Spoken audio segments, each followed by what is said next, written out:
Hey everyone, NCMEC from Magnet Forensics, and today I'm going to show the latest version of Magnet OUTRIDER that's running on my M1 Mac. As you can see, I have OUTRIDER open. I'm going to simply go up and add in my case number. So for today, I'm going to add 1, 2, 3, 4. You can also see on the bottom left-hand corner, we have the ability now to import your NCMEC data. So if you have a NCMEC cyber tip, you can load that in so that OUTRIDER can find matches that are found within that NCMEC cyber tip. But for today, I already have a quick scan set up. If I want to, I can go ahead and hit edit. And as you can see, here are what I have configured for this scan. So we have a keyword list. I do have some keywords already added, so things like Lego, Batman, MacBook Pro, and Titanic. You can also see as we're scrolling through here, we have regex keywords listed, locate apps of interest, search priority paths. So this is needed for us to be able to scan the Safari history, so keep that in mind. So keep that checked. We also have search browser history for URLs or keywords. We have some live system artifacts as well, so we want to search running processes as well as grab the IP address. We also have Child Rescue Coalition's CSAM detection technology built in as well, so I can go ahead and select that if I want that added for the scan as well. And then at the top, we can always change the name of the scan if we want, but for today, I'll just leave it as Quick Scan 1. I'm going to go back. On the right-hand side here, you can see what drives we want to select, and today I'm actually running OUTRIDER from the thumb drive that I have connected to the system, so I'm just going to be running this against the internal hard drive. And I'm simply going to hit Start Scan.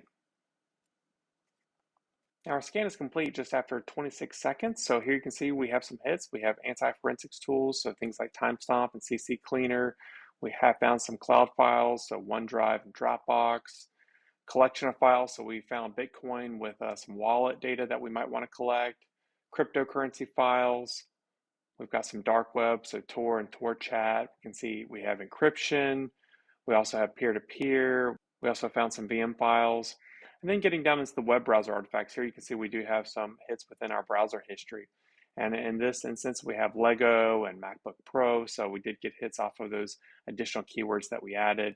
Now, after we've looked at the browser history, we can keep on going down. We see we've got some built-in keywords list. When I select this, as you can see, we have found some hits based off of the built-in keywords that we have added with OUTRIDER. And here you can see that's actually pointing back to an OUTRIDER demo file just to confirm that we did get good hits. And then you can see we actually have one here that's found within the library, Apple Library Bundles folder, which is actually a plist file for, it looks like a game that's in there as well.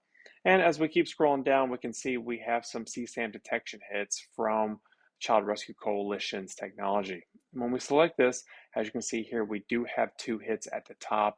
These are files that we would expect to see because we do have these built in for this demo instance, which have been provided by Child Rescue Coalition, but something to keep in mind if you're investigating a machine that has, photo editing or video editing software installed. There's oftentimes you're going to get false positives here. As we scroll through, you can see we're not actually getting any CSAM hits, we're just getting some false positives. Once again, having false positives is better than missing potential evidence. So that being said, we did get 2 hits that we would expect to see. And just keep in mind, we did all of this within 26 seconds. Now, lastly, as a part of OUTRIDER, once we've completed our scan, we create a HTML report that is actually saved out to the directory wherever OUTRIDER is running from. So if I scroll over, you can see what that report looks like within Chrome. So here you can see within Chrome, we have the live system information, we have located apps here, we have our VMs, we have our cloud files, our peer-to-peer, and on the left-hand side, you can see how we've just kind of broken out that information. This is great because once again, we can just export this HTML report out. This gives us our documentation so that if, once again, this is the machine, in fact, that we are needing to investigate, we already have our initial scan results and we can go into step 2, which would be collecting an image from this live running Mac. If you have any questions about OUTRIDER, please don't hesitate to reach out. We look forward to hearing from you. Thanks.